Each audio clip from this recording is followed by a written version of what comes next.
tourner dans Hébreux chapitre 11 ce matin. Ne pas juste aussi une petite annonce importante, à la fin de la réunion, complètement à la fin de la réunion, Alain Côté, le trésorier de l'Église, va venir annoncer une annonce quand même importante pour le déroulement des dîmes et des offrandes. Là, ne manquez pas cela, d'entendre la belle voix d'Alain et toute sa beauté devant vous. Là. Ça va finir la réunion tellement là, avec la splendeur. On va être éblouis comme on a chanté ce matin par la gloire de Dieu au travers de notre frère. Mais tu me dois un bon chèque là, solide dans la poche. Combien de vous avez une histoire comme on a chanté avec Dieu ce matin par un Amen? Gloire à Dieu. Et on a vu la semaine passée la thématique de l'Église qui est une Église qui est destinée à briller. Et aujourd'hui, on va voir, oui, c'est bon les téléphones cellulaires de les mettre en pause, ça serait vraiment apprécié, afin que Siri et toutes les autres ne déclenchent pas quelque chose pendant la réunion, c'est apprécié. Nous sommes destinés comme Église à briller en ayant, entre autres, un témoignage vivant pour la gloire de Dieu. Et on ne parlera pas juste d'un témoignage, mais d'un témoignage vivant. Et ce matin, la question se pose, qu'est-ce que Dieu fait dans ta vie qui mérite d'être partagé aux autres pour sa gloire? Qu'est-ce que tu vis présentement dans ta relation avec Dieu qui peut être partagé aux autres et qui donne la gloire à Dieu? Ou on pourrait dire, qu'est-ce que Dieu fait au travers de ta vie qui mérite d'être partagé aux autres pour sa gloire? Dans les Actes des Apôtres, au chapitre 1, verset 8, ça nous dit, « Mais vous recevrez une puissance lorsque le Saint-Esprit viendra sur vous, et vous serez mes témoins. » Et vous serez mes témoins. Des témoins ont un témoignage. Des témoins ont été témoins de quelque chose, ont vécu quelque chose. Et il dit, vous serez mes témoins à Jérusalem, dans toute la Judée, dans la Samarie et jusqu'aux extrémités de la terre. La parole de Dieu nous mentionne que nous sommes des témoins de la vie de Jésus-Christ, de la résurrection de Jésus-Christ, qu'il est vivant encore aujourd'hui en 2025, qu'il vit en nous, qu'il vit au travers de nous, et que nous faisons même les fonctions d'ambassadeurs pour Christ, ici-bas, représentant Jésus-Christ et le Roi des rois, le Seigneur des seigneurs, par notre vie ici-bas. Amen. Et est-ce que j'ai des témoignages qui sont dignes d'être partagés aux autres? Je pose cette question. Est-ce que je vis personnellement la puissance de Dieu dans ma vie? Est-ce que je vis les miracles, les prodiges, les guérisons annoncées? Est-ce que je vis le soutien, la fidélité, l'amour de Dieu, la bonté de Dieu dans ma vie? Comment avoir cette vie de témoignage vivant, pas juste témoignage, mais de témoignage vivant. Ouais, est un témoignage vivant pour la gloire de Dieu. Nous sommes ici-bas que de peu de temps, qu'un passage. La Bible nous enseigne qu'on est un souffle comme ceci et comme cela. Mais le temps que le souffle que j'ai ici-bas, est-ce qu'il est là pour témoigner de la véracité de Jésus-Christ? Que Dieu est vivant, que Dieu sauve encore, que Dieu libère, que Dieu guérit, que Dieu soutient dans les temps difficiles et dans les difficultés. Comment vivre au quotidien une vie avec un témoignage puissant de Dieu, vivant de Dieu? Comment vivre l'action puissante de Dieu dans ma vie? Comment vivre un témoignage qui va être au travers de ma vie, une histoire qui va partager la grandeur, la puissance, la bonté, l'amour de Dieu? Premièrement, par la foi. C'est par la foi. Tout enfant de Dieu est sauvé par grâce, par le moyen de la foi. Et cela ne vient pas de nous, c'est un don de Dieu. C'est par la foi qu'on vit des témoignages puissants dans nos vies qui partagent aux autres que Jésus-Christ est ressuscité. Amen. Qu'il n'est plus sur la croix, qu'il n'est plus dans le tombeau, qu'il est ressuscité. Les gens voient au travers notre foi, la manière qu'on vit notre foi, que Jésus-Christ est réel. Amen. Que ce n'est pas juste un mythe, ce n'est pas une histoire du passé. C'est quelqu'un qui est venu sur cette terre, le Fils de Dieu, qui a vécu sans péché, qui a démontré tout l'amour de Dieu sur la croix et qui règne maintenant à la droite de Dieu et qui va revenir chercher tous ceux qui ont la foi en lui. Amen. Chaque enfant de Dieu et cette Église est destinée à briller par un témoignage puissant de sa foi. La Bible nous enseigne que mon juste vivra par sa foi, par la foi. Osez marcher comme Église par la foi en 2025. Osez marcher encore, non par la vue, mais par la foi. Heureux ceux qui auront cru. Amen. Avant d'avoir vu. Amen. Jésus a même dit dans Jean 11, 40, « Ne t'ai-je pas dit que si tu crois, tu verras la gloire de Dieu? » Y a-t-il encore des gens qui croient ces versets ici dans cette église ou en ligne? Y a-t-il des chrétiens qui ont encore la foi en Jésus-Christ, que si tu crois en Jésus-Christ, tu vas voir la gloire de Dieu dans ta vie? Que ce soit un miracle, que ce soit un soutien, que ce soit l'amour, que ce soit la provision. Si tu crois en Jésus-Christ, tu vas voir la gloire de Dieu. Et notre Église est destinée à briller par sa foi, parce qu'elle met sa foi en Jésus-Christ encore aujourd'hui. Mais cette foi ne vient pas juste d'un rythme religieux. Cette foi vient et fait une différence dans nos vies parce qu'elle vient de la parole de Dieu. Romains 10, 17 nous dit ainsi, la foi vient de ce qu'on entend et ce qu'on entend vient de la parole de Dieu. Amen. Combien de personnes ici aiment la parole de Dieu par un amen? Oh my, sans la parole de Dieu, sans l'Évangile, sans une Bible, qu'elle soit numérique ou en papier, la foi vient de cela. Elle grandit en nous et nous fait vivre des témoignages puissants et vivants à la gloire de Dieu. Plus la parole de Dieu sera révélée par le Saint-Esprit dans nos vies, plus la foi sera grande et plus nous allons vivre des témoignages qui vont propulser Jésus-Christ à l'avant-plan et démontrer aux gens que Jésus-Christ, ce n'est pas une religion, c'est une relation avec le Dieu Tout-Puissant de l'univers. Amen. Et plus nous avons la foi, plus nous allons voir des témoignages puissants au travers de nos frères et nos sœurs, mais au travers de l'Église, et que nous pourrons partager à une nation, un peuple, des gens, une ville, des voisins, des collègues, pour leur témoigner que Jésus est vivant. Notre relation avec Dieu, au travers de la parole, au travers de cette histoire, comme on a chanté, ce témoignage vivant que nous avons avec Dieu par sa parole ou par la foi, une foi puissante, va venir appuyer notre témoignage et propulser nos vies dans des témoignages puissants. On a besoin de la parole de Dieu. On a besoin de cette relation avec Dieu. Parce que sans la foi, c'est impossible de plaire à Dieu. Sans la foi, il n'y a pas d'exaucement à la prière. Et notre relation avec Dieu nous donne des témoignages puissants pour partager. Partager quoi? Que Jésus est vivant, qu'il peut agir, qu'il peut guérir. Amen. Qu'il peut libérer, qu'il peut délivrer, qu'il peut sauver encore, qu'il peut aider, qu'il peut soutenir, faire du bien, qu'il peut encourager. Amen. Il peut pourvoir tous tes besoins. Amen. Une Église destinée à briller place sa confiance en Dieu. Marche par la foi. Marche par ce qui est écrit. Et ajoute foi ce que Dieu déclare et révèle dans sa vie personnelle et dans la vie collective aussi du corps de Christ, afin de vivre et d'être des témoignages puissants pour la gloire de Dieu. Et dans Hébreux chapitre 11, on voit des exemples concrets de témoignages vivants, de foi et de puissance. Des témoignages de vie de personnes qui ont eu des victoires, qui ont vécu des temps difficiles. Parce que des témoignages vivants ne sont pas juste des miracles, des prodiges, des guérisons. C'est le soutien et la grâce et l'amour et la bonté de Dieu malgré l'épreuve. L'équilibre de Jésus-Christ. Dans ta souffrance et dans ma souffrance, je peux être un témoignage vivant pour Dieu. On aimerait mieux dire aïe aïe, mais c'est amen pareil. Et dans Hébreux chapitre 11 au verset 29, ça nous dit, c'est par la foi. Marquez bien, vous allez voir. Tout ce qui est écrit dans ce qu'on va voir, c'est par la foi. C'est par ta foi. C'est par ma foi. Ta foi est en qui ce matin?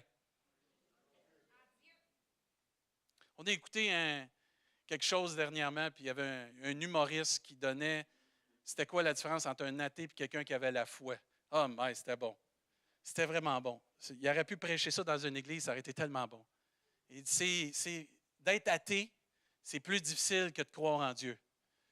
Parce qu'il dit, quand tu es malade, au moins tu peux parler à Dieu. Mais un athée, il est obligé de mettre sa foi dans le système de santé. Et il dit, je ne veux pas déplorer le système de santé, là, c'est pas ça. Mais il faisait comprendre qu'avec un athée, comment tu réfléchis, à un moment donné, tu ne peux pas avoir tout d'un bord comme tu veux, il faut que tu choisisses, tu es athée ou tu ne l'es pas. Mais il dit, moi, je parle à Dieu, moi, je me lamente à Dieu, je sais que j'ai quelqu'un qui m'écoute, puis ainsi de suite. Mais c'était bon de voir ça. Mais notre foi fait la différence. Et ça nous dit que c'est par la foi qu'ils traversèrent la mer Rouge, comme un lieu sec, tandis que les Égyptiens qui tentèrent de passer furent engloutis. Verset 30. C'est par la foi que les murailles de Jéricho tombèrent, après qu'on ait eu fait le tour pendant 7 jours. Essayez de faire ça, le tour des murailles, là. Vous allez voir, c'est par la foi parce que ça avait été déclaré par Dieu de le faire. Amen. C'est la différence. Verset 31, c'est par la foi que Rahab, la prostituée, ne périt pas avec les rebelles parce qu'elle avait reçu les espions avec bienveillance. Peu importe ton statut social, peu importe l'étiquette que les gens te donnent, si tu as la foi en Jésus-Christ, tu vas voir que Dieu peut agir dans ta vie et tu seras un témoignage vivant. Amen. Verset 32, et que dirais-je encore? Car le temps me manquerait, et c'est vrai, nous autres aussi, la prédication, pour parler de Gédéon, de Barak, de Samson, de Jephthé, de David, de Samuel et des prophètes qui, par la foi, amen.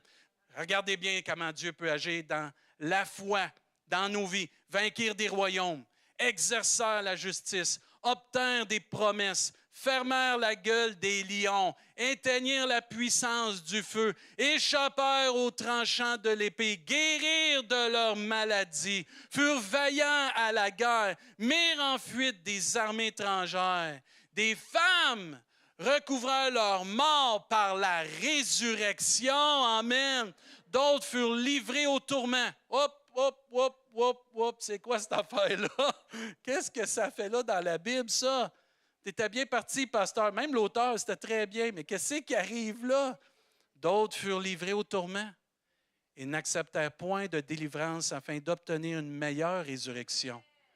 D'autres subirent les moqueries et le fouet, les chaînes et la prison. Ils furent lapidés, sciés, torturés à cause de leur foi. Ils moururent tués par l'épée. Ils allèrent ça et là, vêtus de peau de brebis et de peau de chèvre, dénués de tout, persécutés, maltraités. Et moi, ça ici, là, c'est la phrase qui devrait nous encourager. Eux dont le monde n'était pas digne. Malgré ta souffrance, si tu vis la foi en Jésus-Christ, ton Père, ton Roi, ton Sauveur te voit et ne t'abandonne pas. Errant dans les déserts et les montagnes, dans les cavernes et dans les antres de la terre, tous ceux-là, à la foi desquels il a été rendu témoignage, n'ont pas obtenu ce qui leur avait été promis, Dieu ayant vu quelque chose de meilleur pour nous, afin qu'ils ne parviennent pas sans nous à la perfection. Un témoignage vivant, ce n'est pas seulement un témoignage de tous les miracles, les prodiges et les guérisons. C'est un témoignage que malgré la souffrance, Dieu te soutient de sa droite triomphante et tu le reconnais et tu le vis dans ta vie. Tu vis la grâce de Dieu qui nous environne pour nous soutenir et nous garder malgré les combats, les difficultés. Un témoignage vivant de Dieu, c'est oui, en mon nom, on va voir beaucoup de choses, mais en mon nom aussi, Dieu va me soutenir, il va m'aider à passer au travers toutes mes difficultés. Un commentaire disait que la foi sincère ne conduit pas seulement les croyants à réaliser de grandes choses pour Dieu, mais parfois aussi, elle les amène à souffrir et à être persécutés et à supporter l'épreuve et l'indigence. C'est tellement important de réaliser que ma foi et ta foi sont là pour glorifier Dieu par un témoignage puissant, peu importe ce que nous vivons. Notre Dieu, ce n'est pas le Dieu de juste quand ça va bien. Il est là avec nous 24 heures sur 24, 7 jours sur 7. Peu importe la saison qu'on vit, Dieu est avec nous par la foi. Amen. Et ça nous dit même dans Hébreux, chapitre 11, au verset 2, un petit peu plus loin, pour l'avoir possédé. Posséder quoi? La foi. Peu importe dans quelle saison que tu es ce matin. Pour avoir possédé la foi, les anciens ont obtenu un témoignage favorable. Tu n'auras pas un favorable plus grand parce que tu as des guérisons dans ta vie que celui qui passe au travers la souffrance, le deuil et peut-être l'épreuve. Non, au contraire, peu importe la souffrance ou la victoire que tu vis, si tu possèdes la foi, tu vas obtenir un témoignage favorable de la part de Dieu. Amen. Ce qui fait ne te compare pas celui qui est dans la victoire, parce qu'un jour, on peut être dans la victoire, puis le lendemain, on peut être dans la défaite. Mais peu importe tout ce qu'on est dans la saison qu'on vit, la foi en Jésus-Christ témoigne qu'il est vivant avec nous et que lui fait une différence dans la vie de quelqu'un. Amen. Et notre Église est destinée à briller par sa foi, peu importe la saison qu'elle vit. Amen. Peu importe la saison que tu vis. Un autre commentaire disait que toutes ces personnes mentionnées dans Hébreux chapitre 11, ici, ont reçu en son temps un témoignage favorable, et cela par le moyen de la foi, qui les rendit agréables à Dieu et capables de si grandes actions et de si grandes souffrances. De souffrir pour Dieu, c'est aussi d'avoir la foi que de voir quelqu'un se lever puis marcher parce qu'il n'est pas capable de marcher. Nous, on regarde tout ce qui tape à l'œil, c'est beau, puis moi, je crois au miracle, mais je crois aussi que Dieu nous soutient dans la vallée. Il est le bon berger. Il ne nous abandonne pas, le Seigneur. Une Église qui est destinée à briller s'appuie plus sur la parole de Dieu qui est déclarée par Dieu que toute autre parole. Elle devient un témoignage vivant par sa foi, peu importe la saison qu'elle vit, pour ceux et celles qui ont besoin de venir à Jésus-Christ. On l'a déjà prêché à plusieurs reprises. Les gens vont s'identifier autant à nos victoires qu'à nos souffrances. Que tu vives une période difficile, que tu vives une période de victoire, Dieu va conduire les gens vers toi, ou tu vas avoir une influence vers les gens, que Dieu va te conduire, peu importe la saison dans laquelle tu es. Et notre Église est destinée à briller par sa foi, peu importe la saison. Comment avoir un témoignage vivant? Par la foi, mais par une foi qui est active. Une foi qui bouge, qui propulse les choses, qui déplace les montagnes. Vous avez manqué de dire amen là. Jésus a dit, ou la parole de Dieu dit dans Galates chapitre 5, verset 6, car en Jésus-Christ, ni la circoncision ou l'incirconcision n'ont de valeur, mais seulement la foi qui est agissante par l'amour. Une foi agissante. Et c'est pour ça que ce n'est pas juste d'être des témoins, mais c'est d'être des témoins fidèles, vivants de l'action puissante de Dieu dans nos vies. Une foi qui nous aide à aller de l'avant.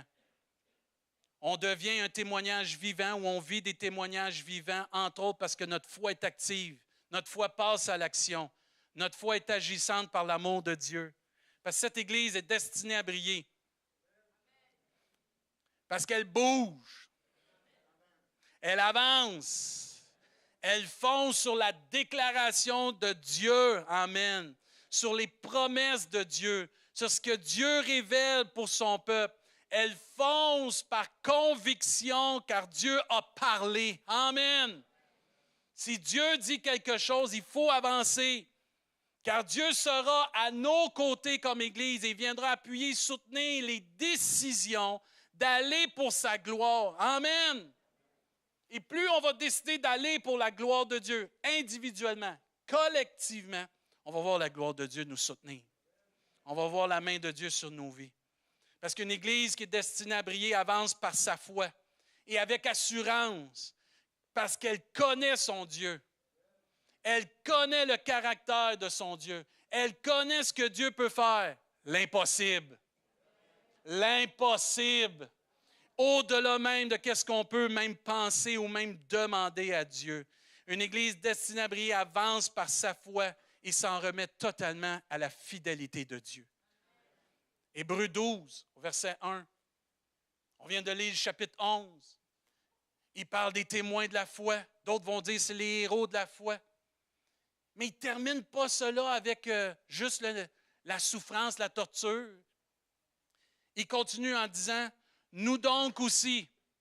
Y a-t-il des enfants de Dieu ici ce matin? Amen. C'est bon, on est à la bonne place. Il dit, nous donc aussi, puisque nous sommes entourés d'une si grande nuée de témoins. Regardez autour de vous. C'est plein de témoins de Jésus-Christ. C'est plein de témoins de la vie de Jésus. C'est plein de personnes qui ont une histoire, une relation avec Dieu, qui sont un témoignage vivant par leur relation avec Dieu. Et ici, l'auteur nous dit, nous donc aussi, puisque nous sommes entourés d'une si grande nuée de témoins. Il y en a plein de témoins. Si quelqu'un commence à vous dire, il n'y en a pas de témoins, il n'y en a pas d'enfants de Dieu, écoutez-le pas. Écoutez pas cette personne-là. Il y en a plein de témoins. L'Église va être pleine de témoins parce que c'est l'Église de Jésus-Christ. Amen. Puis au ciel, ça va être plein de témoins de Jésus-Christ. Amen. Mais ces témoins-là devraient nous inspirer. Quand tu regardes ton frère et ta soeur, ou quand ton frère et ta soeur te regardent, devraient être inspirés à bouger avec sa foi. Amen. Est-ce que je suis une personne qui a un témoignage vivant qui inspire les autres à bouger avec sa foi, pour Jésus-Christ? Parce qu'il dit ici, ces témoins-là qui nous entourent devraient nous inspirer à rejeter le fardeau et le péché qui nous enveloppe si facilement et courir pour Jésus-Christ. Amen.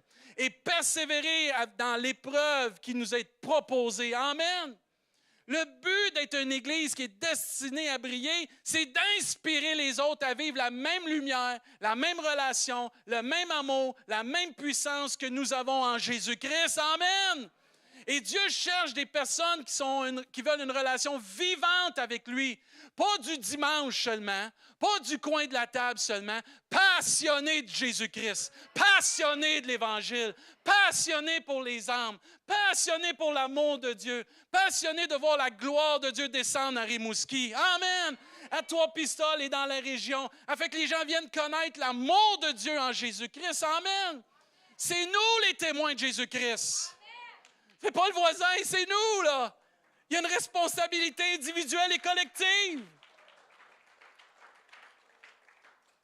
Une Église qui est destinée à briller s'inspire des témoins du passé, mais ceux du présent. Je l'aime Moïse. Je l'aime Abraham. Je l'aime Jacob. J'aime Pascal. J'aime Jean-Baptiste. J'aime Samuel. J'aime Benoît, qui sont autant des témoins de la gloire de Dieu en 2025. Et on doit s'inspirer ensemble des témoins du passé, mais des témoins du présent. À aller de l'avant puis briller. S'inspirer des témoins du passé et du présent. Une Église destinée à briller fonce par la foi. Fonce par sa foi. Comme Gédéon et les 300 avec des cruches et des flambeaux pour vaincre leur ennemi. Elle fonce par la foi contre les géants, comme David devant Goliath. Une Église qui est destinée à briller fonce par la foi, comme le peuple et Josué contre Jéricho, et persévère dans l'obéissance et pousse un cri de louange à son Dieu et voit les murs s'écrouler. Amen. Une Église destinée à briller avance avec sa foi et courage, comme la reine Esther, et réalise qu'elle existe, cette Église. Qu'elle est là, cette Église, pour un temps comme celui-ci, amen, et qu'elle vit, et que son appel n'est pas pour l'autre ou une autre génération, mais pour la sienne, amen, et qu'elle doit aller faire face, amen, à tout ce qui est une menace devant elle pour défendre le peuple de Dieu et voir la main de Dieu triompher contre l'ennemi, amen. C'est nous, ça. C'est vous, ça. C'est moi. C'est chacun de nous. C'est pour ça que Dieu a dit, si Dieu est avec nous, qui sera contre nous? Pas pour juste dire que c'est des belles paroles, mais pour devenir des témoins vivants. Qu'est-ce que tu partages aux autres? Qu'est-ce que tu as lu dernièrement que Dieu t'a révélé? Quel miracle, quel prodige que tu as vécu dans ta vie que tu peux partager? Quelle souffrance que tu vis, que Dieu te supporte et t'aide par sa bonté et sa grâce à passer au travers? Qu'est-ce que tu peux partager à quelqu'un, qu'il soit chrétien ou pas, qui va aider cette personne-là à s'attacher à Jésus-Christ et continuer de suivre Jésus-Christ? Parce qu'une Église qui est destinée à briller fait la différence, pas juste au milieu d'elle, mais également dans le monde dans lequel elle vit. Et apporte les gens à vraiment venir à connaître la puissance de Dieu qui est son amour.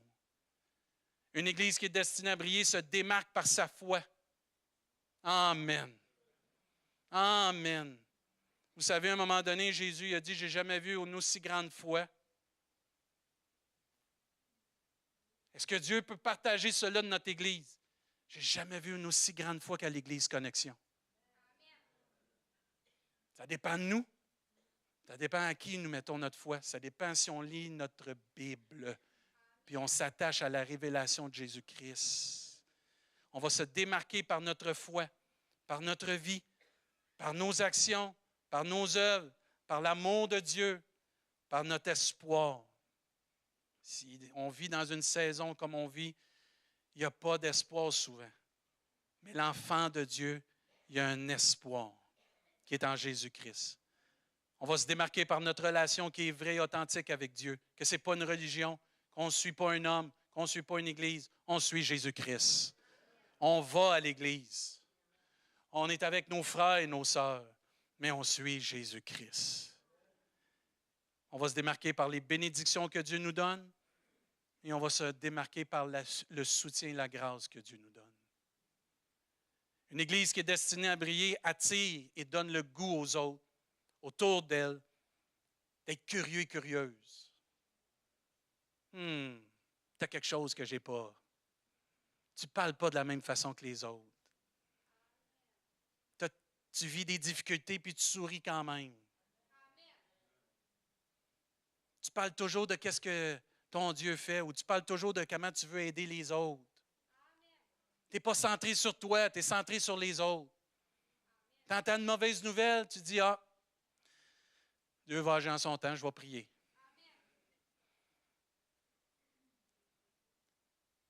Une église qui est destinée à briller veut faire découvrir et redécouvrir qui est la source de sa bénédiction, c'est Dieu. Dans Marc chapitre 16 au verset 15, parce que la foi nous fait bouger. Parce que la foi sans les œuvres est morte. Si tu veux t'asseoir dans une église et rien faire pour Dieu, bonne chance, ta foi est morte.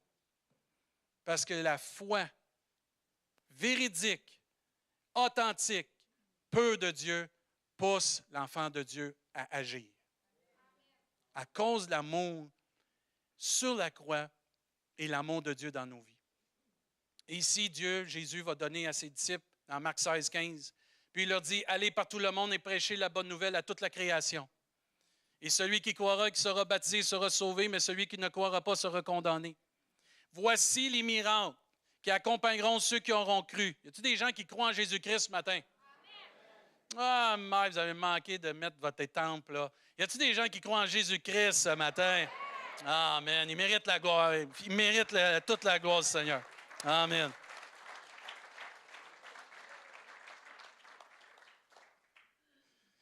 Voici les miracles qui accompagneront ceux qui auront cru en mon nom. Pas au nom de David Chassé, pas au nom de l'Église Connexion, pas au nom de n'importe quelle association. En mon nom, dans le nom puissant de Jésus. Ils chasseront les démons, ils parleront de nouvelles langues, ils saisiront des serpents. S'ils boivent quelques breuvages mortels, ne leur fera point de mal. Ils imposeront les mains aux malades. Les malades seront quoi? Guéris. Verset 19, tellement important, parce que souvent on arrête là. Le Seigneur, après leur avoir parlé, fut enlevé au ciel, il s'assit à la droite de Dieu. Et le verset 20 est clé. Et ils s'en allèrent. Oh, Dieu va nous promettre un paquet d'affaires. Je reste ici à l'église, yeah. Vas-y, pasteur Romain. Vas-y, pasteur Romain. Let's go, lâche pas. Toi, tu l'as l'onction. Non, tantôt on a lu, voici les miracles qui accompagneront, pas les pasteurs, pas les évangélistes, ceux qui auront cru. Et ils s'en allèrent au verset 20, prêcher partout. Et regardez la phrase qui est tellement excellente. Le Seigneur travaillait avec eux et confirmait la parole par les miracles qui l'accompagnaient. Amen. Je ne sais pas si on réalise ce matin que Dieu veut t'accompagner, que Dieu veut t'assister, que Dieu veut travailler avec toi, afin qu'il y ait des miracles, des prodiges et des guérisons dans ta vie. Que la personne à qui tu vas prier, puis que Dieu te met à cœur, tu vas prier, va venir qu'à connaître Jésus-Christ. Que la personne que tu vas aider dans le secret puisse avoir et vivre l'amour de Dieu, ça c'est un miracle autant que quelqu'un qui se lève d'une chaise roulante. OK? Il y a plusieurs types de miracles. Et on s'attarde souvent seulement à ceux qui se lèvent, qui marchent, mais il y a plusieurs types de miracles. Une réconciliation, un pardon, amen. Une famille restaurée, un couple guéri, c'est un miracle, amen. Que Dieu restaure nos enfants, qu'il sorte nos enfants de situations difficiles, c'est un miracle, ça aussi. Mais il faut que l'Église se lève et aille faire ce que Dieu lui demande, partager ce témoignage vivant de Jésus-Christ. Hébreux 2 au chapitre 2, verset 4. Dieu appuyant leur témoignage. Combien de vous voulez que Dieu appuie votre témoignage? Amen. Dieu appuyant leur témoignage par des signes, des prodiges et divers miracles et par les dons du Saint-Esprit distribués selon sa volonté. Amen. Parce qu'en obéissant par la foi à Jésus-Christ et à la parole de Dieu, à ce que Dieu nous demande pour nos vies, en étant dans le plan parfait que Dieu nous demande pour nos vies, nous aurons un témoignage vivant. Nous serons capables de partager avec foi et avec assurance. Quand Dieu va dire « Prie pour cette personne », je ne sais pas quoi dire, va prier simplement. Puis ça vient tout seul, puis la personne se revient, puis elle dit « Tout ce que tu as dit, c'est qu'est-ce que je vivais, j'avais besoin de ça. » Gloire à Dieu. Ça, c'est un miracle. Dieu t'accompagne, Dieu te soutient, puis Dieu appuie ton témoignage. Amen. Quand tu vas décider de servir Dieu dans un endroit, Seigneur, tu me mets à cœur là, je vais aller voir les gens, il y a un besoin, c'est fort dans mon cœur, tu vas commencer à servir, tu vas devenir une bénédiction pour les gens. Dieu va m'amener se retourner vers toi, puis quelqu'un va dire, je te remercie d'avoir dit oui à Dieu, parce que ta présence dans ce ministère fait une différence dans les vies des gens, et on est béni, que Dieu soit loué. Nos conducteurs d'autobus, c'est Raphaël ce matin, sont une bénédiction pour l'Église. Toute une bénédiction.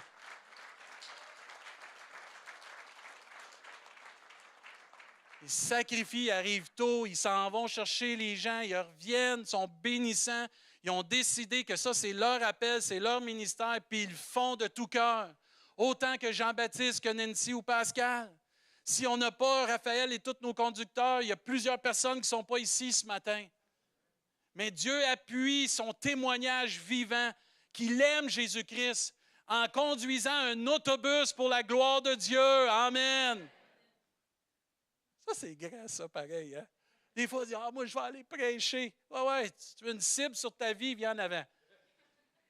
Si tu veux être tranquille, va dans l'autobus. Mais l'autobus est aussi important que celui qui prêche en avant, parce que c'est l'appel qu'il a mis pour l'instant dans le cœur de Raphaël. Et sa fidélité à son appel témoigne de sa foi, et sa foi est active, et Dieu accompagne son témoignage. Tous les gens qu'il va chercher avec son sourire, qui les emmène, qu'il fait de tout son cœur, bénit l'Église, bénit le royaume de Dieu, et accueille des gens dans la maison de Dieu. Il faut démystifier cela. C'est d'être actif dans notre foi là où Dieu nous appelle. Il faut être attentif et ouvert à ce que Dieu veut faire au travail de nous. Et c'est comme ça qu'on va avoir un témoignage vivant. Être des Isaïe qui vont répondre, « Me voici, envoie-moi ». Parce que Dieu veut vraiment nous ouvrir toutes sortes de portes et répondre à toutes les portes que Dieu va nous donner afin que lui soit glorifié. Peu importe la saison que tu vis, que tu sois dans une saison de victoire ou dans une saison plus difficile, on est destiné à briller par notre témoignage qui est vivant. Parce que Dieu veut nous donner des opportunités pour glorifier son nom. Une des choses qu'on voit très clair ici dans ce qu'on vient de lire tantôt, c'est que les miracles, les prodiges et les guérisons viennent après que ces personnes ont décidé de dire oui à Dieu et d'aller. Souvent, on veut des miracles, les prodiges et les guérisons, mais il faut dire oui à Dieu. Et quand on voit les disciples partir, c'est là qu'on voit que Dieu les appuie, souligne ce qu'ils font par des prodiges, des miracles et des guérisons parce qu'ils marchent par la foi. Ils étaient en action pour Dieu. Ils avaient répondu à l'appel de Dieu d'aller partager la bonne nouvelle de Jésus-Christ. Ces personnes sont comme nous. Ils sont engagés pour l'œuvre de Dieu. Ils sont engagés à ce que Dieu leur demande de faire. Et ils le font simplement de tout cœur par leur foi. Et ce sont des personnes qui ont dit oui à Dieu, qui vont faire la différence par la foi et répondre à l'appel de Dieu, vont devenir des témoignages vivants pour Dieu. Amen. Je vais inviter l'équipe de louange à s'avancer, s'il vous plaît. Ces personnes-là qu'on voit dans Marc ou on voit dans Hébreu, ils sont en action, ils sont actifs avec une foi simple, mais une foi grande en même temps et puissante qui croit en Dieu. Ils comprennent qu'ils sont appelés à faire quelque chose, à devenir des témoins vivants.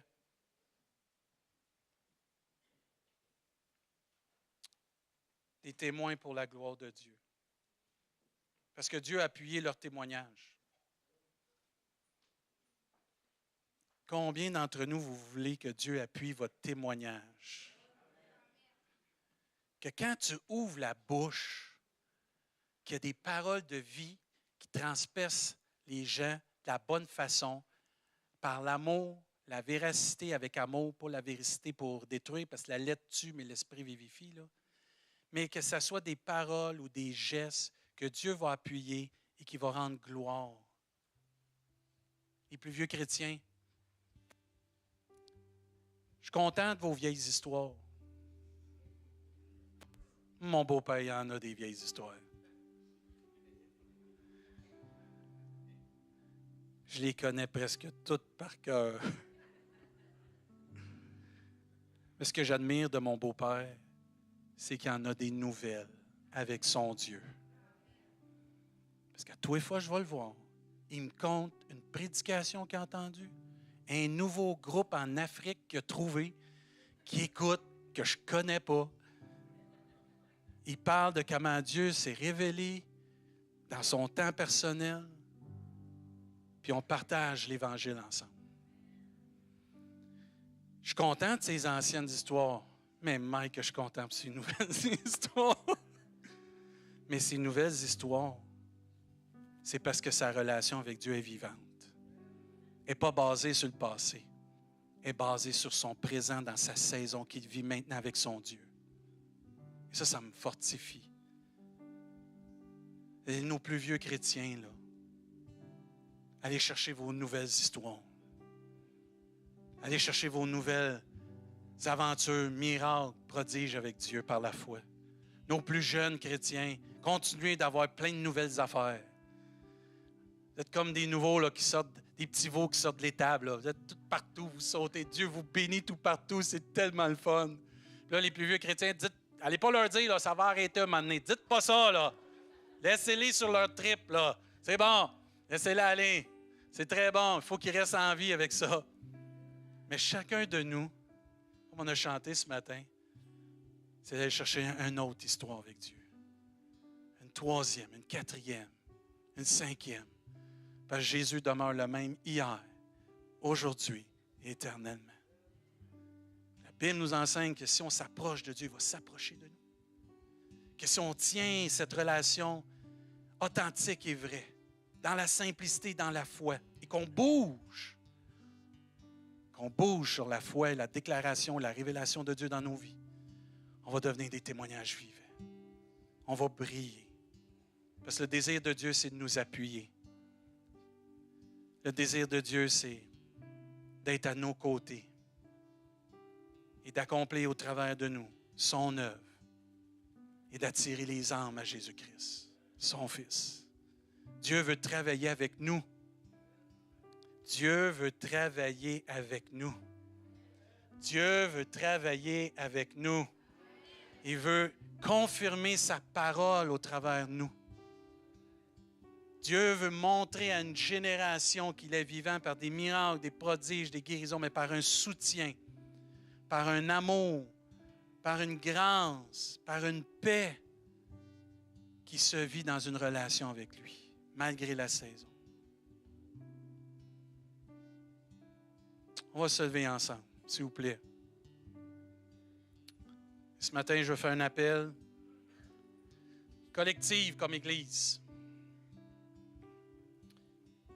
Qui veut plus de Dieu ce matin?